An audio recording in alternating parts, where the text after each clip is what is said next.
Dubrow Suspicion Files.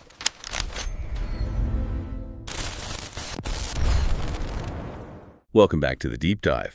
Today, we are really going deep into one of the most polarizing and, frankly, complex informational phenomena of the last decade. We are. We're taking all that chaos from the pandemic era, all that noise, and we're trying to distill it into something clear for you. Specifically, we're focusing on the man who, for many, became the singular villain in this huge, sprawling modern mythology, William Henry Gates III. Right. For a massive number of people, his work, the work of the Bill and Melinda Gates Foundation, the BMGF, it wasn't seen as philanthropy. It was seen as the engine of a global plot.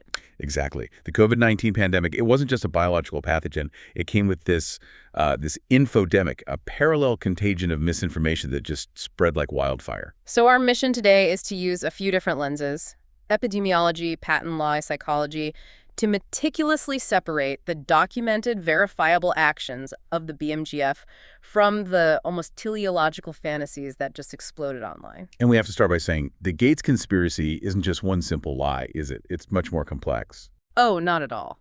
Our analysis shows it's what you might call a bricolage. It's a construction, and it's built from very specific, very different types of raw material. Okay, a bricolage. Let's unpack that. Yeah. What are the components? What's holding this whole thing together?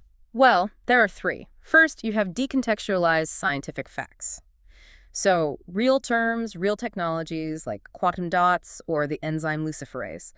But they're stripped from their lab context and made to sound incredibly sinister. Okay, so that's one. What's the second? The second is misinterpreted bureaucracy. Really mundane stuff like the automatic numbering sequence of a World Intellectual Property Organization patent. A computer algorithm spits out a number and it's read as a sign from the heavens. And the third piece, this seems to be the one that really gives it its power, the hook. The third, and this is critical, is the incorporation of valid, established political critiques of what people call philanthrocapitalism. Ah, so it embeds real concerns about corporate power and influence on global health right into these tech fantasies. Exactly. It starts with a real complex anxiety about power, and then it uses this misread science and, bureaucratic coincidences to provide a very specific and very terrifying answer. So the entire system is fueled by, what's the term, agnotology? Agnotology, the cultural production of ignorance. And look, this isn't just people being confused. It's often deliberate doubt, manufactured by a whole ecosystem of rage baiters, digital opportunists, even geopolitical adversaries. But the reason it works, the reason it resonates so deeply is psychological. You said it satisfies a cognitive demand for proportionality. Proportionality, it's so important. Think about it. You experience a trauma on the scale of COVID millions dead, the global economy just grinds to a halt, and the cause is an invisible microscopic pathogen from a bat. It feels insufficient, Yeah. random. Completely. It feels chaotic and random, and that creates this huge psychological void. The mind wants order, so the conspiracy steps in and fills that void. It proposes a sophisticated, intentional, malevolent mastermind, Bill Gates. A cause that feels as big as the effect. Precisely. A plot by a powerful billionaire feels proportional to the magnitude of the collapse. Suddenly, chaos is replaced by causality, and the world, in a very dark way, makes sense again. That sets the stage perfectly for how we get to the first foundational block of this whole thing. The idea that this wasn't an accident. It was a plandemic, a script. And that script, according to the theory, was written years in advance. So let's start with that primary anchor for the whole plandemic claim, Event 201. Right. This exercise took place just 8 weeks before the first reports of a mysterious pneumonia started trickling out of Wuhan. The timing is, you have to admit, remarkable. It is, so let's detail it. Who was there? What exactly were they simulating? Event 201 was a high-level pandemic tabletop exercise. It was held on October 18th, 2019, co-hosted by 3 huge global bodies: the Johns Hopkins Center for Health Security, the World Economic Forum, or WEF, and of course the Bill and Melinda Gates Foundation. And they gathered a pretty high-level group of people. 15 global leaders from business, government, public health. They're all there at the Pier Hotel in New York City. And the scenario they ran wasn't just, a generic flu. It was strikingly specific. It was. The simulation posited the emergence of a novel zoonotic coronavirus. They even gave it a name: CAPS, Coronavirus-Associated Pulmonary Syndrome. And in their fictional scenario, where did it come from? It originated in Brazilian pig farms. It had jumped from bats to domestic animals, and it was modeled to be highly transmissible with a pretty high case fatality rate. The projection was stark. 65 million deaths globally inside of 18 months. Okay, so when you lay it out like that, a novel coronavirus, high transmission, global chaos, you can see why theorists look at that and say, see, they knew. They see it as clairvoyance. Of course. But the real answer is a lot more boring. It's epidemiological probability. This wasn't a crystal ball. It was the virology community choosing the most obvious and dangerous known enemy. Because we'd had warnings before. We had two massive warnings. SARS in 2003 and MERS in 2012. Both were coronaviruses. After those outbreaks, coronaviruses were unequivocally identified as the top candidates for the next major pandemic. And why them, specifically? What makes them so much more dangerous than, say, a new strain of influenza? It comes down to two key things that the planners of Event 201 knew very well. First, they're zoonotic. They jump from animals to humans, often from bats, which makes them really hard to contain. Yeah. And second, and this is the most critical part, they often have longer incubation periods than the flu. This means someone can be infected, feel fine, and be traveling and socializing for days, sometimes a week, before they show any symptoms. Seeding the virus everywhere before anyone even knows there's a threat. Exactly. So planning for a coronavirus wasn't scripting a future event. It was simply planning for the scientifically known greatest vulnerability we had. And the simulation didn't just predict the virus, it predicted the social chaos, didn't it? The infodemic. Oh, absolutely. The exercise had these things called injects. They were pre-recorded fictional news broadcasts from a global news network, GNN. And what did these news clips show? They showed outcomes that became reality just months later. Massive air travel bans, the tourism sector collapsing, stock market panic. And crucially, they showed the spread of rampant disinformation on social media, leading to a total breakdown of public trust. They even talked about shutting down the internet. They did. The participants in the room actually discussed the ethics of it. Would it be effective or even possible to shut down parts of the internet to stop the viral panic from spreading faster than the virus itself? So in a way, the simulation worked too well. It was too accurate. And its success became the evidence used against the very people who ran it. That's the key irony. And you have to remember, Event 201 wasn't some one-off thing. It was the culmination of 2 decades of these biosecurity exercises. Like Dark Winter. Dark Winter in 2001, which simulated a smallpox attack, Atlantic Storm in 2005, 𝐏𝐿aDE in 2018. These weren't secret cabals. They were bureaucratic exercises designed to find the holes in our defenses, specifically gaps in what they call medical countermeasures, or MCMs. Things like ventilators and PPE stockpiling. The very things we ran out of.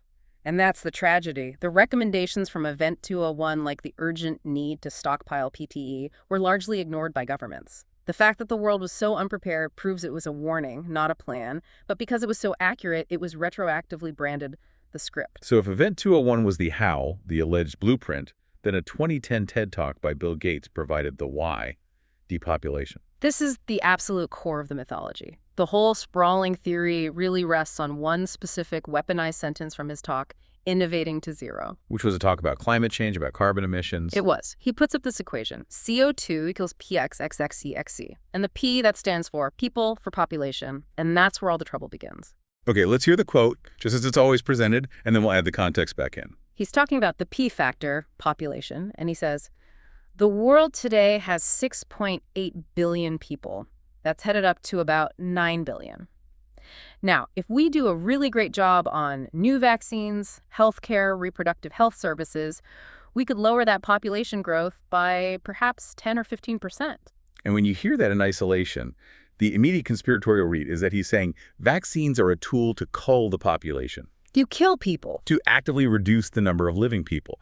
But that reading completely rips the statement out of its context, which is the science of demography. He was actually talking about something called the demographic transition model. Exactly. It's a widely accepted theory in development economics that explains how societies shift from having high birth rates and high death rates to low birth and death rates as they develop.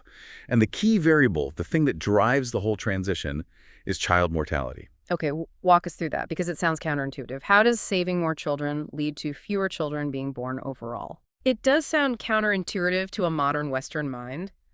But think about it from the perspective of a pre-developed nation.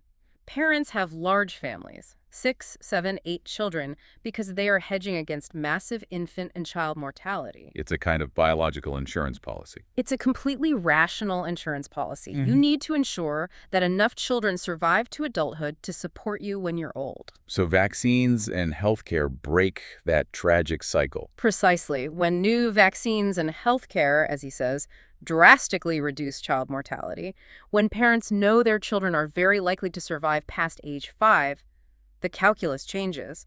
They realize they don't need to have 6 children to ensure 2 will survive. And so they naturally, by their own choice, decide to have smaller families. They do. The outcome is population stabilization. It's about reducing the rate of births, not reducing the number of the living. The conspiracy deliberately conflates those two things. It replaces the concept of slowing growth with the idea of culling people. It's a fundamental difference between a humanitarian goal and a genocidal one.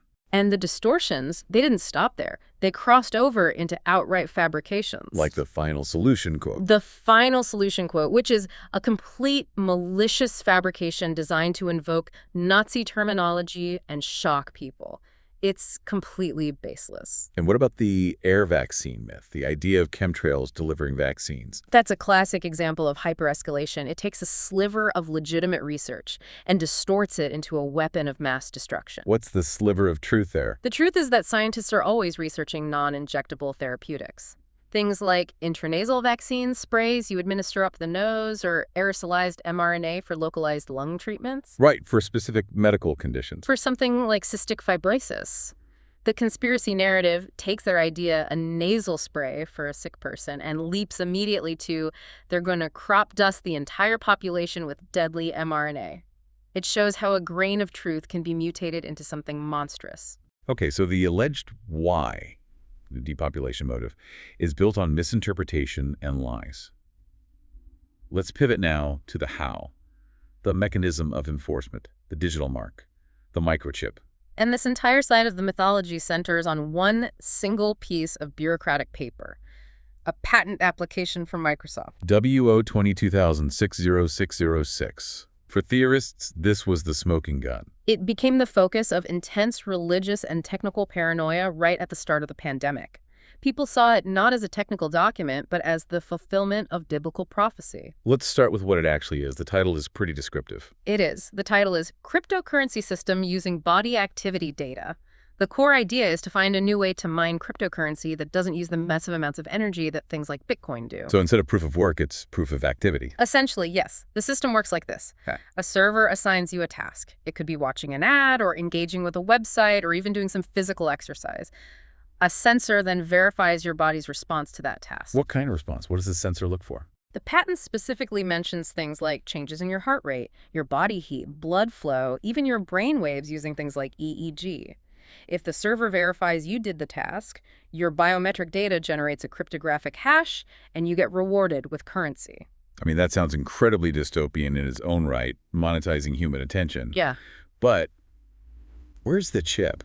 Does it mention implants or injections? That's the crucial point. It absolutely does not. The sensor it describes is explicitly defined as software running on existing consumer hardware. Like a smartwatch. A smartwatch, your smartphone, a Fitbit, an Apple Watch. The delivery mechanism is an app on your phone, not a needle in your arm. There's no mention of a physical implant. So if the tech is about wearables, why did this document become a prophecy about an injectable mark? It's the number, isn't it? It's all about the number, WO 227-60606. Theorists immediately seized on OWA 60606, claiming it was a deliberate, coded reference to 666, the number of the beast from the Book of Revelation. The mark without which no man might buy or sell. Exactly. So the theory became self-evident to believers.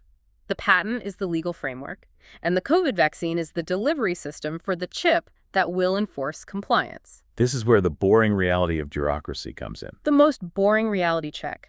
WIPO, the World Intellectual Property Organization, is a UN agency. Their patent numbers are assigned automatically and sequentially by a massive computer algorithm. So Microsoft didn't pick the number. Nobody picked it. It was just the next number in the global queue for patents published in the year 2020. And the timeline helps debunk it too, right? The patent was filed before the pandemic. It was filed in June 2019, months before the virus was identified. The 2020 in the number is just the year of publication. It was a perfect bureaucratic coincidence that landed right in the middle of a pre-existing religious anxiety. And that anxiety is nothing new. We've seen this play out with technology for decades. Oh, for generations. This is a recurring pattern. In the 1970s, it was UPC barcodes. Critics would meticulously analyze the lines looking for hidden 666s. And credit cards in the 80s. The tools of a cashless one-world government. And in the 2000s, it was RFID chips, like the VeriChip, which was designed for medical records and was explicitly labeled as the mark of the beast. So the Gates patent theory wasn't original. It just fused that long-standing anxiety about a cashless society with the new anxiety about vaccines, and it cast Bill Gates in the role of the Antichrist. It provided the perfect prepackaged narrative that the pandemic panic needed to organize itself. All right, so we've established that digital claims are about software being misinterpreted as hardware. Now let's get into the biological claims. What is allegedly inside the vaccine vials? This is where the science gets twisted into something that sounds like biological warfare. And these theories are born from legitimate, actual Gates Foundation-funded research that was trying to solve a real-world problem. And that problem was lost vaccination records. Exactly. In huge parts of the developing world, paper vaccination cards are just not practical. They get lost, damaged, destroyed. This creates a huge public health issue. You have kids who are either undervaccinated or they get redundant doses, which wastes precious resources. So the BMGF funded MIT and Rice University to find a solution. They did. And the researchers developed this small patch. It's made of dissolvable, sugar-based microneedles. You press it onto the skin, the needles dissolve, and it delivers two things at once. The vaccine and the quantum dots. The vaccine and a tiny, invisible pattern of copper-based quantum dots. Okay, what exactly are quantum dots in this context? Are they computers? No, not at all. They're semiconductor nanocrystals, incredibly small. And here, they're basically a kind of temporary, invisible tattoo dye. They're completely invisible to the naked eye. So what's their function? How do they work? They create an on-body medical record. A health worker can use a modified smartphone that emits near-infrared light. When that light hits the skin, the dots light up in their specific pattern. An invisible tattoo. An invisible tattoo that confirms a vaccination record. It lasts for a few years and solves a paperwork problem, not a surveillance problem. But then this gets conflated with another scientific term, one that sounds much more demonic: luciferase. And that's where the narrative gets its real emotional power. The name itself, luciferase. It sounds like Lucifer. So what is it really? In a lab? It's just a generic term for any light-producing enzyme. The most famous one is in fireflies. In molecular biology, it's a standard, everyday research tool. You use it to tag cells in a petri dish or in early animal trials. To see if a drug works. To see if your drug or your gene therapy successfully entered the target cell, it lights up. It's a tracking tool for molecules, not for people. But the fiction was that it was in the final vaccine to make people glow under scanners, to brand them. They merged the two ideas, the dye from the quantum dots and the enzyme with the scary name luciferase, and created this single, terrifying concept. And the reality check. The reality check is absolute. Luciferase is not an ingredient in any of the final COVID-19 vaccines administered to humans.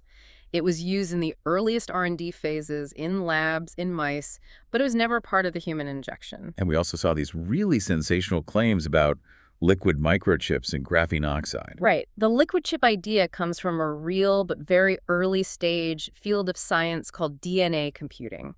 Scientists are exploring using DNA strands for data storage because they're so dense. So the sensational headline like "Scientists build computer from DNA" gets picked up. And it feeds directly into the conspiracy ecosystem. The leap they make is that these are now fully formed liquid microchips ready to be injected, merge with your DNA, and rewrite your genetic code. It's a complete fantasy. What's the reality of DNA computing today? It is a test tube science. It requires massive room-sized equipment to read and write the data. It's not a self-assembling robot that can work in your bloodstream. It relies on a magical view of technology. Okay, let's tackle graphene oxide. This one was everywhere. It was. The claim was that it was in the vials, ready to create neural interfaces or act as an antenna for 5G. The truth is simple. Graphene oxide is not in the vaccines. The myth was largely fueled by people misinterpreting low-resolution microscope images of salt crystals or specks of dust in the vials. And what about SM-102? This was the one presented with a toxic warning label. This is a perfect example of a malicious half-truth. SM-102 is in the Moderna vaccine, but it's a medical-grade lipid, it's a fat molecule, it's used to create the little protective bubble around the fragile mRNA so it can get into your cells. So where does the toxic claim come from? They found the safety data sheet for the industrial version of SM-102, which is often shipped using industrial solvents like chloroform, which are, of course, toxic. They took the warning label for the industrial product and applied it to the highly purified pharmaceutical product used in minute quantities in the vaccine. It's deeply dishonest. So none of these exotic physical components were actually in the shots. Not a single one.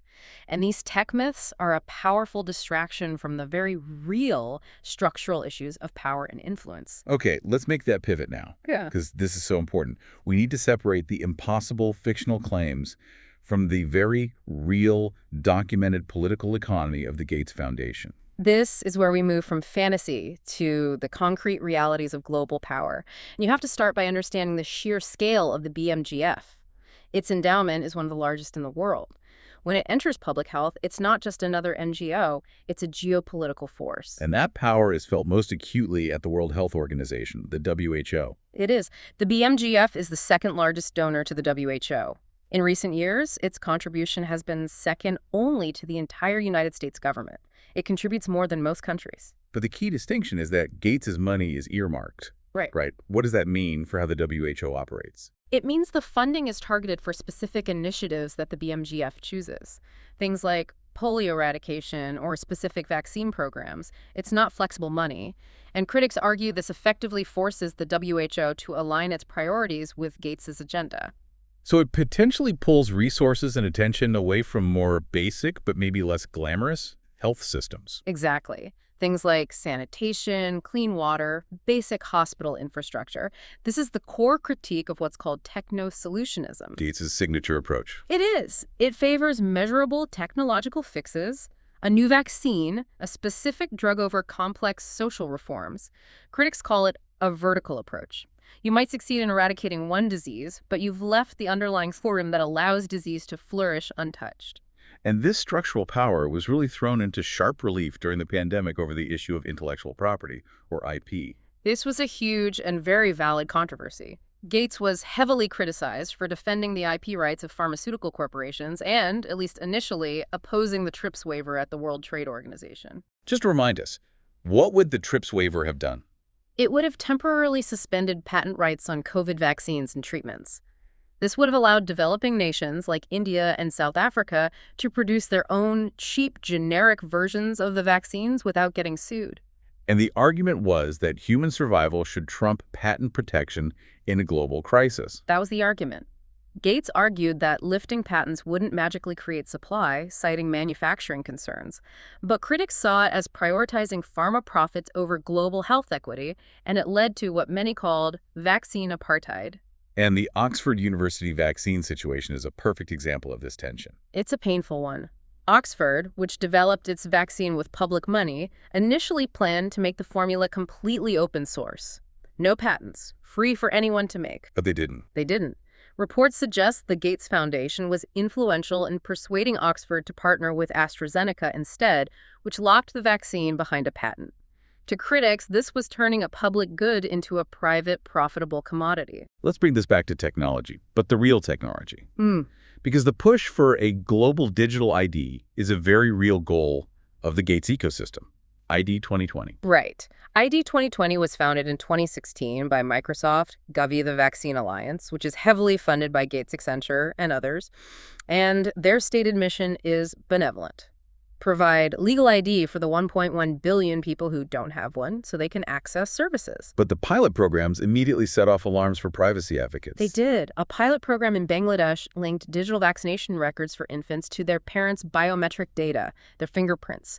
Now, this is where the conspiracy theorists jump in and claim RFID chips were being injected into babies. Which didn't happen, but the creation of a centralized biometric health record is real. What's the legitimate concern there? The concern raised by groups like Privacy International is that these systems, especially when they're fast-tracked during a crisis with things like immunity passports, they normalize health surveillance. They build an infrastructure where your ability to travel, to work, to participate in society becomes conditional on sharing your private health data. This sounds less like a plot to kill everyone and more like a plot to maximize data collection. This brings us to Shoshana Zuboff's work on surveillance capitalism. This is the real threat, not the microchip. Zuboff's argument is that tech giants treat human experience as free raw material to be captured, analyzed, and sold as prediction products. The real danger is the integration of your health, financial, and biometric data into a single, corporate-owned digital identity. And you called the power this creates instrumentarian power. What is that? It's more subtle than just brute force control. It's the power to nudge, to predict, and to tune human behavior for profit. It doesn't need to force you to do things. It just makes all other options digitally inconvenient or impossible. It's about structuring the environment to guarantee profitable outcomes. And the device that enables all of this isn't an imaginary chip. It's the smartphone we all carry. Exactly. The ultimate irony. People obsess over a fictional microchip in a vaccine while being completely complacent about the actual infrastructure of data extraction and behavioral control being built right now, facilitated by their phone. Finally, let's touch on the lab leak controversy. This is different from the microchip stuff because it sits in that gray area between plausible hypothesis and conspiracy. But the establishment's reaction to it was a disaster for public trust. It was. The suppression started very early. In March 2020, a very influential paper, The Proximal Origin of SARS-CoV-2, came out and was used by figures like Dr. Fauci to dismiss the lab leak theory as a fringe conspiracy, often linking it to xenophobia. But then FOIA requests revealed that behind the scenes, the scientists were much less certain. Much less.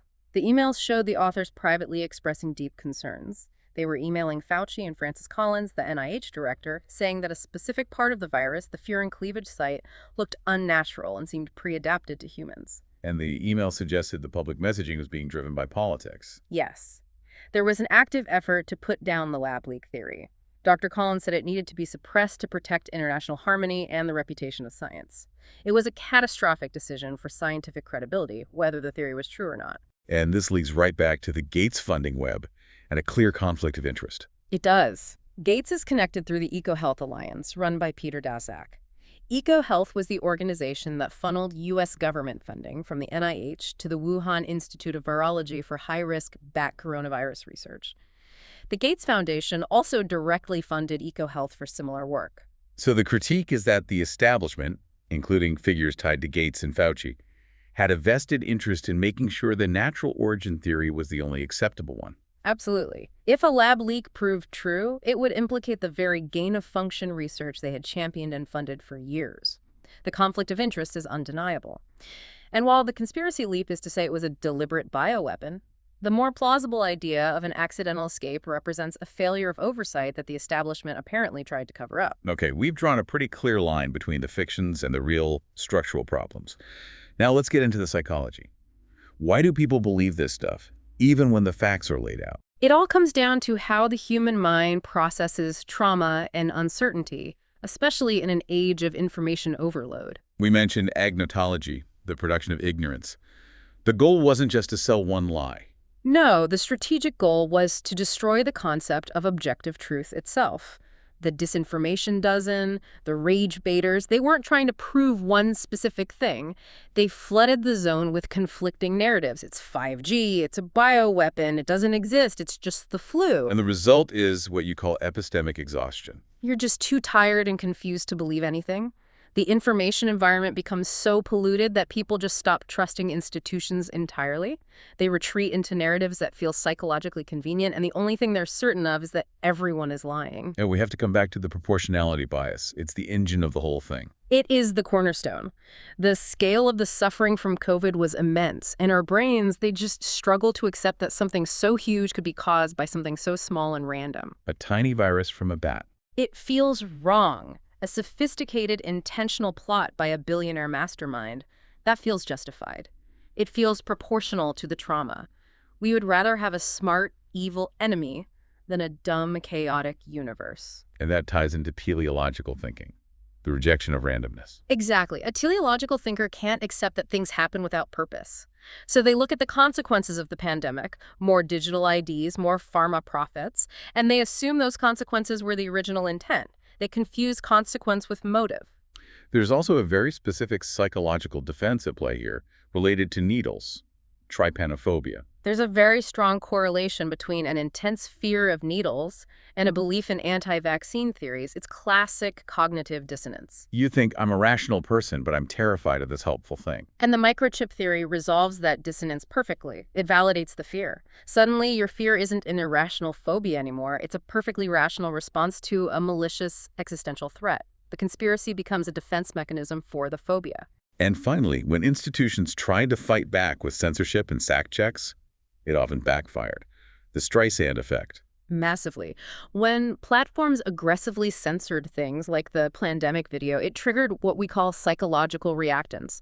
You tell people they can't see something, and their immediate impulse is to seek it out and share it more widely to restore their sense of freedom. It turned it into forbidden fruit. It gave it an illicit aura of truth it never would have achieved if it had just been ignored. Okay, so we have completed our deep dive. We have separated the verifiable actions from the sprawling mythology. But to summarize, Event 201 was preparedness, not a plot. Patent Lear 60606 was about cryptocurrency for your watch, not a chip for your veins, and the number was a coincidence. Luciferase and quantum dots are R&D tools, not ingredients in the final vaccine. And Bill Gates' influence is undeniably huge, it's structural, and it's unelected. But there is zero evidence of genocidal intent. He is a techno-solutionist who defended IP rights in a crisis and whose funding choices shape global health priorities. Those are the real issues. And that brings us to the real tragedy of the myth. All the energy spent chasing these phantoms, the microchips, the satanic enzymes, it's a profound distraction. It is. It's energy wasted fighting a fictional enemy, which prevents us from holding power accountable for its actual documented failures. Failures like the defense of IP rights, the structural influence over the WHO, and the premature political suppression of the lab leak debate, which just destroyed public trust. Right. So think about this as we wrap up. The conspiracy theorist screams about a microchip that doesn't exist while silently accepting the smartphone tracking, the integrated biometric databases, and the constant monetization of their attention that already do. And that's the final thought we want to leave you with. We have to learn to fight the real surveillance state, not the fictional one. The real danger is the power to tune and control behavior for profit, not the power to cull the population. Understanding that difference is everything.